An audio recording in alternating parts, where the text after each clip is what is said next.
Bonjour à tous et bienvenue sur la Blog e-commerce TV. Aujourd'hui, nous allons parler des déclinaisons sur les marketplaces dédiés à la mode.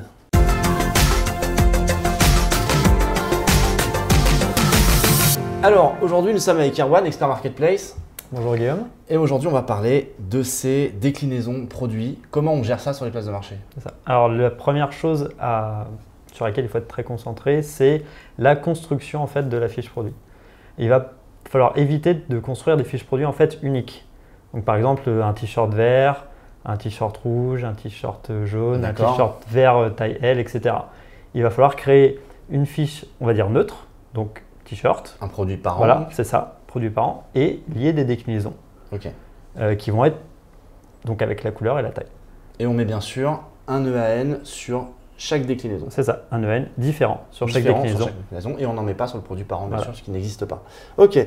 Ensuite, on va parler des attributs qui sont obligatoires. Voilà. Alors, on en a déjà parlé. Les attributs principaux, quand on va acheter des articles de mode, ça va être la taille et la couleur. D'accord. Voilà.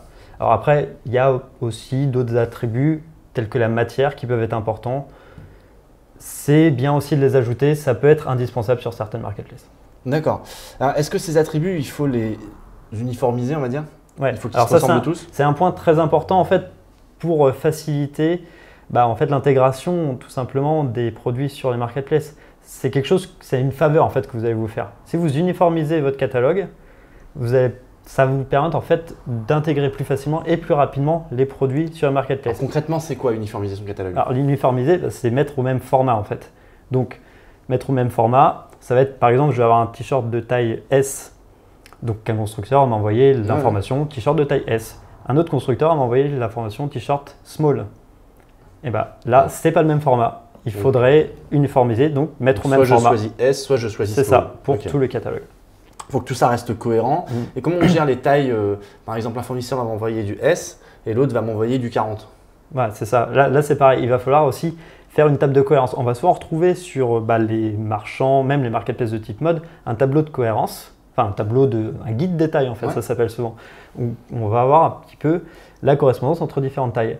Et ça, c'est un travail qu'il faudrait faire en amont. C'est mieux de le faire en amont, au niveau du CMS directement, au niveau du catalogue, où on va en fait mettre la même typologie de taille, tout simplement. Donc un S va être égal à du 36, un M va être égal à du 38, etc.